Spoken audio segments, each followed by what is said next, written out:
Hi all అందరికీ నమస్కారం. ఈ వీడియో చూసే ముందు ఓం నమః శివాయ అని కామెంట్ చేయండి. గంగా దసరా రోజు తులసి ఆకులతో కొన్ని ప్రత్యేకమైన పరిహారాలు పాటించడం వల్ల ఇంట్లో శ్రేయస్సు నెలకొంటుంది. జీవితంలో ఎదురయ్యే అనేక సమస్యల నుంచి బయటపడతారు. సనాతన ధర్మంలో గంగా దసరా పండుగకు చాలా ముఖ్యమైన స్థానం ఉంది. హిందూ క్యాలెండర్ ప్రకారం గంగా దసరాను ప్రతి మాసం జ్యేష్ఠ మాసంలో శుక్లపక్షం 10వ రోజున జరుపుకుంటారు. మత విశ్వాసాల ప్రకారం గంగాదేవి భూమిపైకి ఈ రోజే వచ్చింది అని నమ్ముతారు. అందుకే గంగాదేవిని పూజిస్తారు. పవిత్ర నదులలో స్నానం కూడా చేస్తారు. ఇదే రోజు దశపాపహర దశమి కూడా వచ్చింది.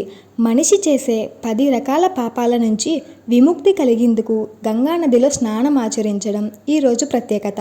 జ్యోతిష్య శాస్త్రం ప్రకారం గంగా దసరా రోజు తులసికి సంబంధించి కొన్ని ప్రత్యేక పరిహారాలు పాటించడం వల్ల జీవితంలో డబ్బుకు సంబంధించిన సమస్యలు తొలగిపోతాయి. ఈ ఏడాది గంగా దసరా జూన్ 16వ తేదీ వచ్చింది. ఈరోజు తులసి పరిహారాల గురించి తెలుసుకుందాం. గంగా దసరా రోజున తులసి ఆకులను గంగాజలంతో శుభ్రంగా చేసుకోవాలి. ఆ తర్వాత వాటిని ఎర్రటి వస్త్రంలో చుట్టి పెట్టుకోవాలి. ఇలా చేయడం వల్ల ఇంట్లోని దరిద్రం అంతా తొలగిపోతుంది.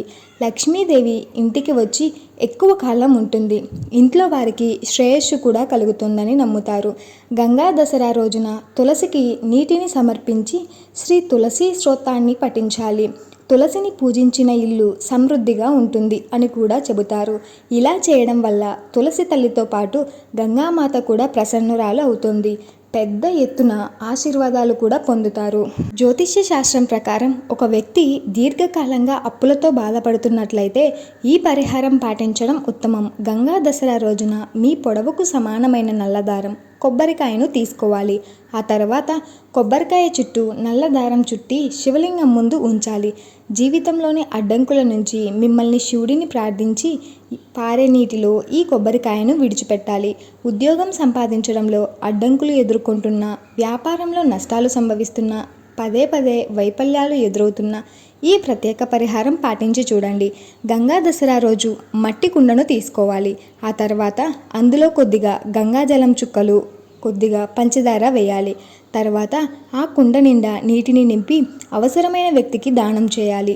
కావాలనుకుంటే ఈ కుండను ఆలయానికి కూడా దానం చేయవచ్చు. శివుని తల మీద గంగామాతకు ప్రత్యేక స్థానం ఉంది. అందువల్ల గంగా దసరా రోజున శివుడిని పూజించడం వల్ల ప్రత్యేక అనుగ్రహం లభిస్తుంది. శివాలయానికి వ్యాసం గంగా జలంతో శివలింగానికి అభిషేకం చేయాలి. అభిషేకం చేసిన జలాన్ని కొద్దిగా ఇంటికి తీసుకురావాలి.